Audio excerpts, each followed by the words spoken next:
নমস্কার বন্ধুরা, জেবি কিচেনে সবাইকে স্বাগত। আশা করি আপনারা সবাই ভালো আছেন। আবার একটা নতুন রেসিপি নিয়ে আপনাদের সামনে চলে আসলাম।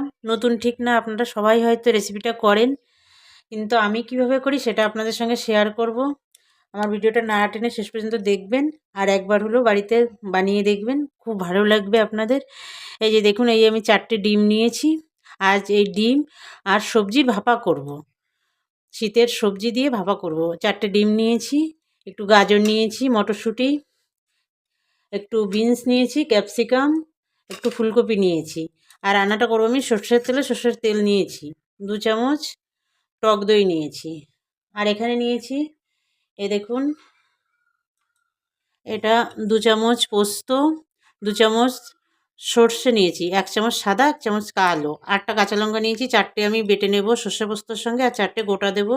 একটু শুকনো লঙ্কার গুঁড়ো নিয়েছি, চিনি নিয়েছি 1 চামচ, আর লবণ নিয়েছি স্বাদ মতো। তাহলে দেখতে থাকুন আমি কিভাবে সবজি ডিমের ভাপা তৈরি করি। প্রথমে আমি সর্ষে আর পোস্ত আর কাঁচা লঙ্কাটা একটু লবণ দিয়ে বেটে নেব। সর্ষে পোস্ত আর কাঁচা লঙ্কা একটু লবণ দিয়ে বেটে নিয়েছি। এবার আমি সবজিগুলো ভেজে নেব। কড়াই গরম করে নিয়েছি, এবার অল্প করে তেল দিয়ে সব সবজিগুলো আমি হালকা করে ভেজে নেব, বেশি কড়া করে ভাজবো না। হলুদ ছাড়া অল্প করে লবণ দিয়ে ভেজে নেব। প্রথমে আমি ফুলকপিটা ভেজে নেব।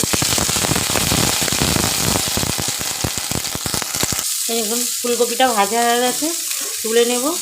নিয়ে এবার গাজরটা ভেজে নেব। রান্নাটা করতে একদমই সহজ, কিন্তু গরম ভাতে খেতে খুবই ভালো লাগে।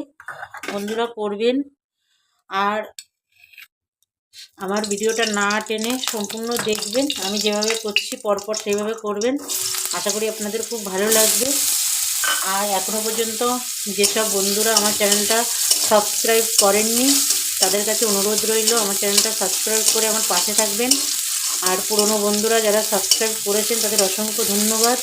আমার সঙ্গে থাকবেন, আমার ভিডিওটা দেখবেন, লাইক কমেন্ট করবেন। দেখতে থাকুন বন্ধুরা, পরপর সবজিগুলো ভেজে আমি তারপরে ফেরত আসছি। সবজিগুলো সব ভেজে নিয়েছি, এবার মশলাটা বানিয়ে নেব। এই সর্ষে পোস্ত কাঁচা লঙ্কা লবণ দিয়ে বেটে নিয়েছি, এটা নিয়ে নিলাম। এবার নিয়ে নেব টক দইটা,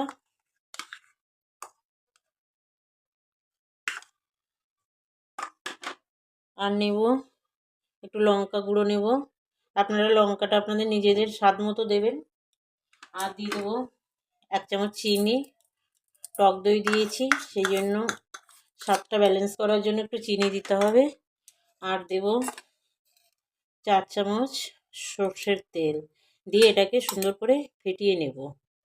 আমি হলুদের ব্যবহার করব না রান্নাটায়, আপনাদের যদি ইচ্ছা হয় করতে পারেন। দেখুন বন্ধুরা, মশলাটা আমার ফেটানো হয়ে গেছে। এবার আমি যে বাটিতে ভাপে বসাবো ওই বাটির মধ্যে সব সবজি ডিম দিয়ে সাজিয়ে নেব। এই যে এই টিফিন বাটিটায় আমি ভাপে বসাবো। প্রথমে একটু দিয়ে দেবো মশলাটা,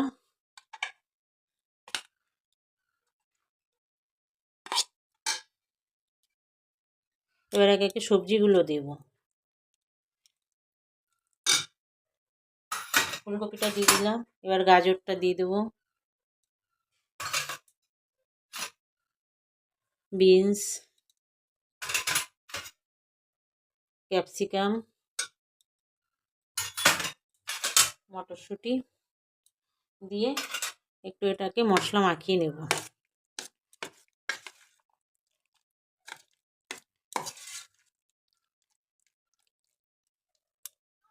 এবার ডিমগুলো সাজিয়ে দেবো। সব ডিমগুলো আমি হাফ হাফ করে কেটে রেখেছি। দেখুন, বানাতে খুবই সহজ, খেতে খুবই ভালো। একবার বানাবেন, গরম ভাতের সঙ্গে খুবই ভালো লাগে।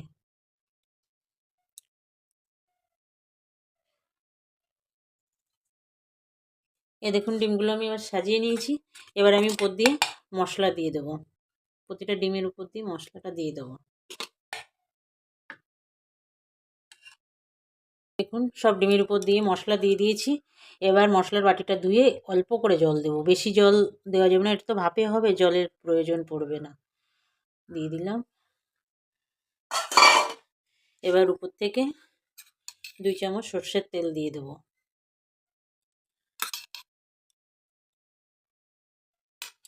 আর 4টে কাঁচা লঙ্কা দিয়ে দেবো।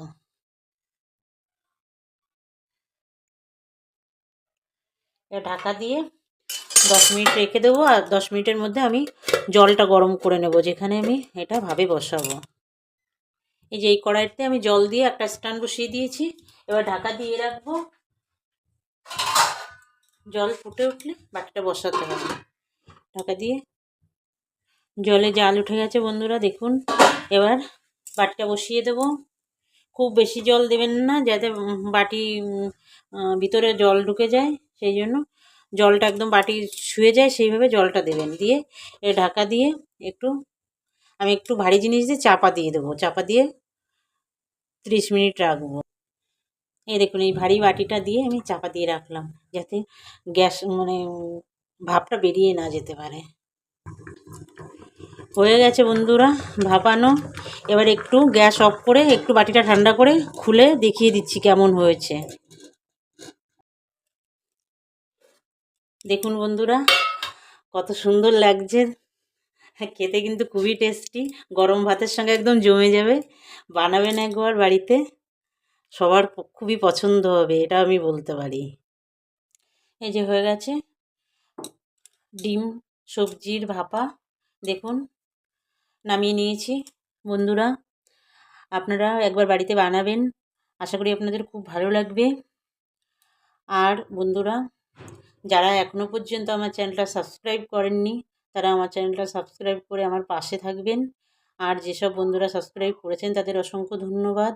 আমার সঙ্গে থাকবেন, আমার ভিডিওটা দেখবেন আর লাইক কমেন্ট করবেন। আর আমার ভিডিওটা শেষ পর্যন্ত দেখার জন্য আপনাদের ধন্যবাদ। আজ তাহলে এই পর্যন্ত থাক, আবার দেখা হবে নতুন কোনো ভিডিওয়। নমস্কার বন্ধুরা।